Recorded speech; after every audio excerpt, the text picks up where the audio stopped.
Hello friends, I, Forum Patel, would like to welcome you all to the fifth session on the legal theory.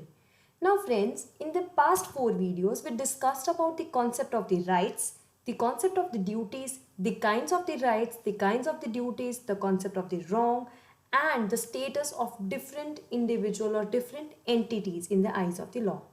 Now friends, when we were talking about the concept of the rights and the duties, we did discuss about the relationship of an individual with some of the object.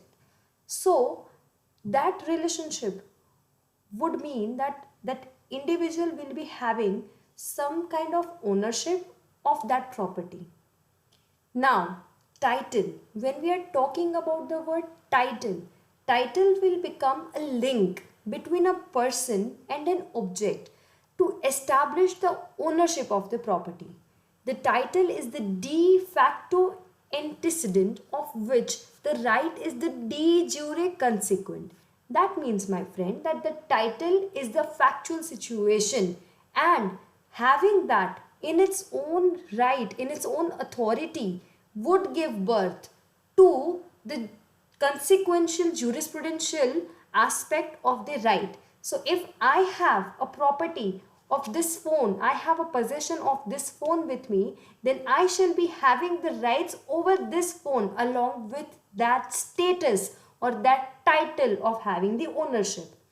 Now, right of the possession on the ownership comes in terms of the de facto first and later de jure, of course. So first the factual situations has to be proven and then the legal status shall be given.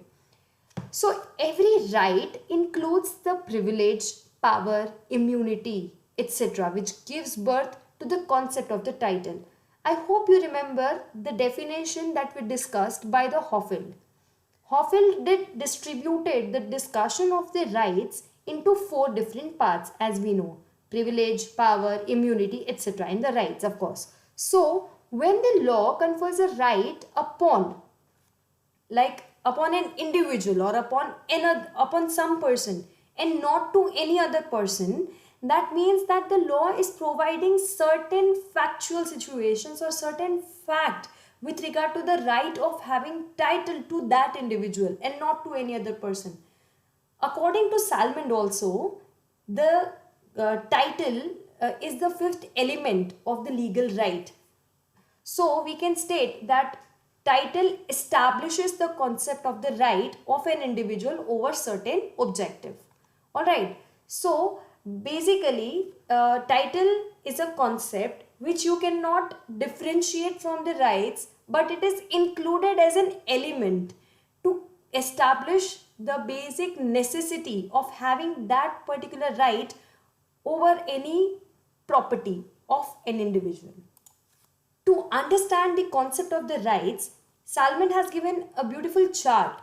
According to that, we can definitely understand the concept of the titles in a way better manner. Let's have a look at the chart. Now, as you can see on the screen, the titles has been given certain different aspects of the different differentiations. It has been divided. Okay, so generally speaking, the word title would be of two kinds. If you can see it on the screen, the first one is investitive facts or the titles, and the other is divestitive facts or the titles. So friends, what do you mean by investitive facts or rather titles and divestitive ones? Investitive facts are created rights. This right is created like first time on the objective which are ownerless. When for an example, if I catch the fish, it is my original title to have something on that object. And if I purchase it from elsewhere, it is also called the derivative titles. But it is a kind of the investitive only. Derivative titles is a second right which is created right and not the original right. Now, talking about the divestitive fact or the titles. Now, these are the facts which loss or keep away of the right which is termed as the divestitive ones. So that means it makes you lose certain rights or certain facts, or it destructs the rights or the facts. So now let's get started with the understanding once again.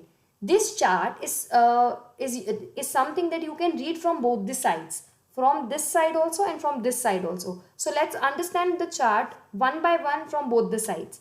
The titles, they can be divided into investitive facts or titles and the divestitive facts or the titles.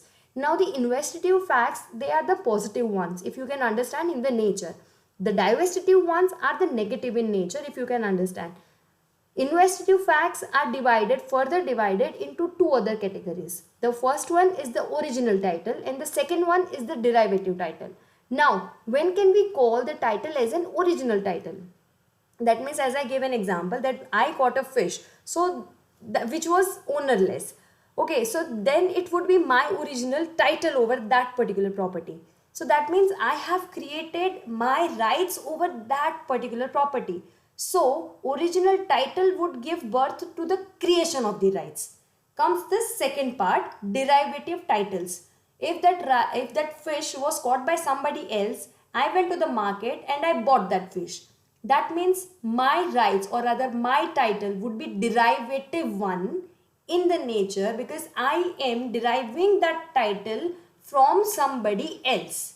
That would be called as the transfer of the rights also, but in a positive way. Why? Because I am gaining something. Even in creation or even in derivation, I am in the gaining positive part. That is the reason that investitive facts or titles are positive in nature. Let's move on to the second one of the vestitive facts, which is the divestitive fact or the titles. Now, as you can see on the screen, the divestitive facts or the titles are further divided into two other parts. The first is alienative titles and the second one is extinctive titles.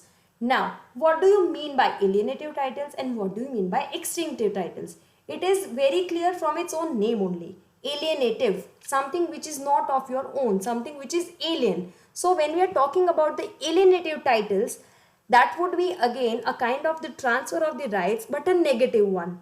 When I am buying a fish from the market from any other individual, I will be gaining something and he will be losing something of the property I am talking about.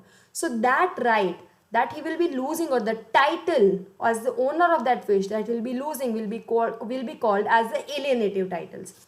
Again, it is a transfer of the titles only, but in a negative sense, because of the losing of something.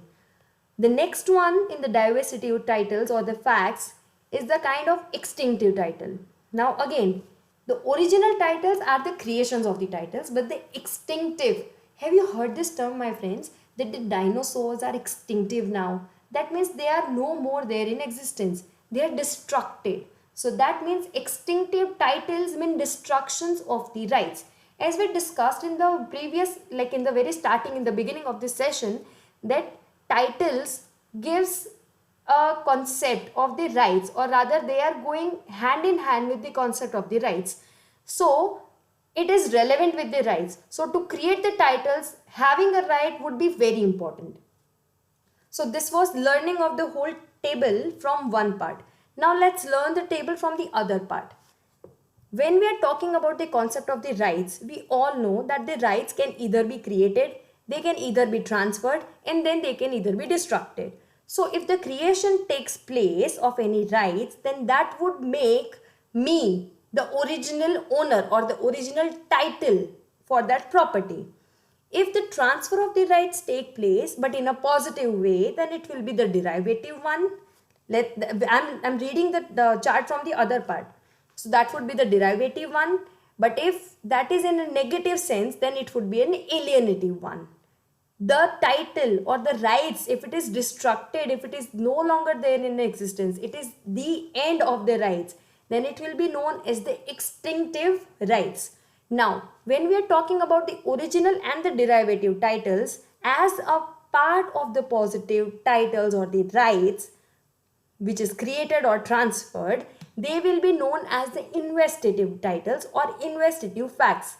And when it is alienative and extinctive, they will be known as the divestitive facts or divestitive titles. So my friends, this will lead us to the investitive title and facts and the divestitive title and facts. Now when we are talking about even the investitive and divestitive facts or the titles, that would lead us to the next point, that is the vestitive facts. which is already there in existence because of the very existence of the term title. That means, my friends, that this chart gives us a conclusion that the rights can either be created, either be transferred, and either can be destructed. When any such incidents takes place, the title, which is the relationship of one individual over the property which creates the right, would be including original, derivative, alienative and extinctive, in nutshell, investitive and divestitive in its own nature. Alright, my friends, so this was the session on the whole concept of the titles, which is again I am stating the fifth element of the right according to the jurist Salmond. So let's put an end to this session. Now in the next session we shall be discussing about the liability part. Till then, keep learning. Thank you. And I hope you have extensively understood the whole concept of the title in depth.